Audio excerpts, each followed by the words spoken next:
All right. Um, Next topic is need for organization commitment to the information technology. Another factor that affects the source of IT project is the organization commitment to IT in general. It is very difficult for an IT project to successful in an organization itself does not value IT. Many companies have realized that IT is to integral for to their business and have created a vice president or equivalent position for the head of IT, often called the chief human officer. अब यहाँ पर उन्होंने अभी तक दो बातें की हैं. Let me highlight it. पहली बात ये पहली बात को मेरे ख्याल से जाने. चलो अच्छा. um,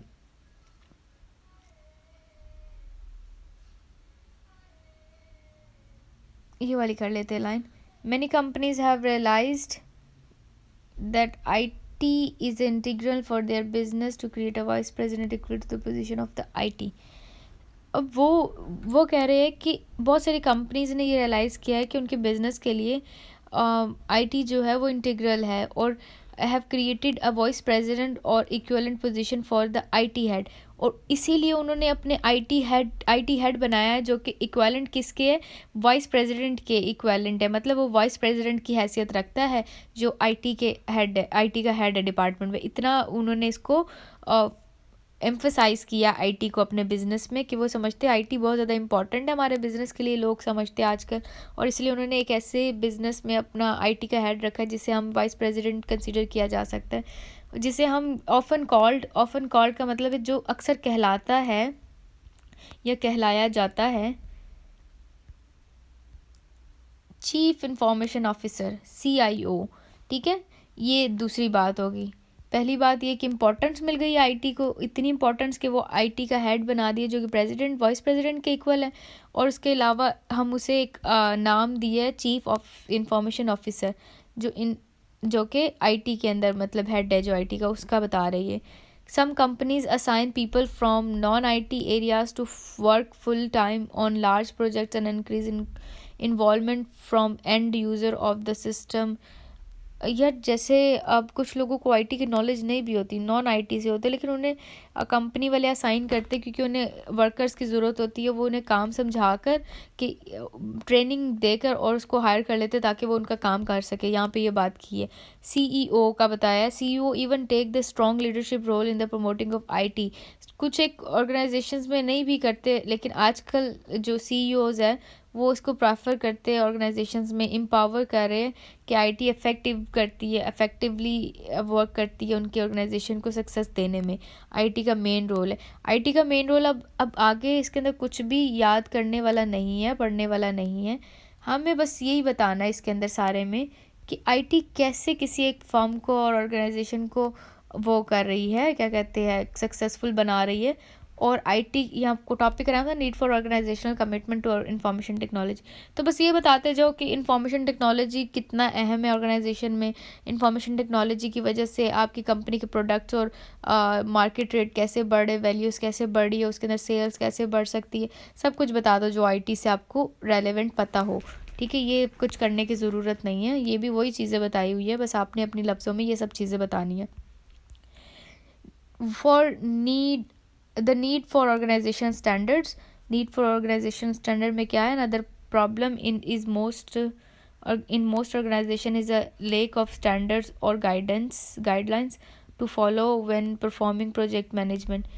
These standards or guidelines might be as simple as providing standards from templates for common project documents. For example, a good project management plans or guidelines how project should provide status information to the top management. The content of the project plans and instructions for the providing status information might seem like common sense to sensor manager, but many new IT projects management have never created plans or created a non-technical status report. Top management must support the development of these standards and guidelines and ensure encourage और even enforce their use for example. अच्छा,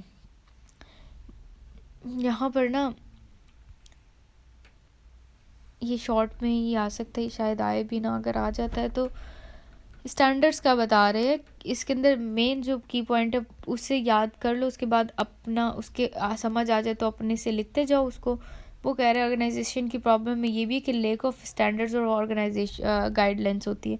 मतलब आपको पता है कि जब आपको किसी चीज़ की सही तरह इन्फॉर्मेशन नहीं मिलेगी, आप जाहिर सी बात है आप वो चीज़ अच्छा नहीं कर सकते।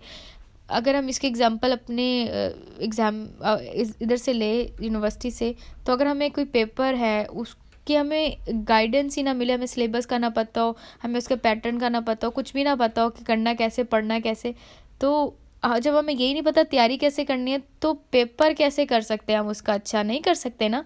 तो इसी तरह अगर किसी ऑर्गेनाइजेशन में उसके स्टैंडर्ड्स और गाइडलाइंस ही ना मिले हमें कि उस ऑर्गेनाइजेशन को कैसे डील करना है, कोई प्रॉब्लम आ जाए या कुछ भी आ जाए, प्रोजेक्ट हम परफॉर्म करें, उस प्रोजेक्ट में क्या चीज़ कैसे करनी है, डॉक्यूमेंट्स ही ना हो हमारे पास, टेम्पलेट्स ही ना बने हुए उसके स्टैंडर्ड्स के, हमें समझने में उसे टाइम लग जाएगा बहुत ज़्यादा। हमें उसे एक्सपीरियंस करते करते करते फिर कुछ टाइम बाद जाके हमें चीज़ें समझ आने लग जाएगी, लेकिन टाइम कंज्यूमिंग होगा फिर वो।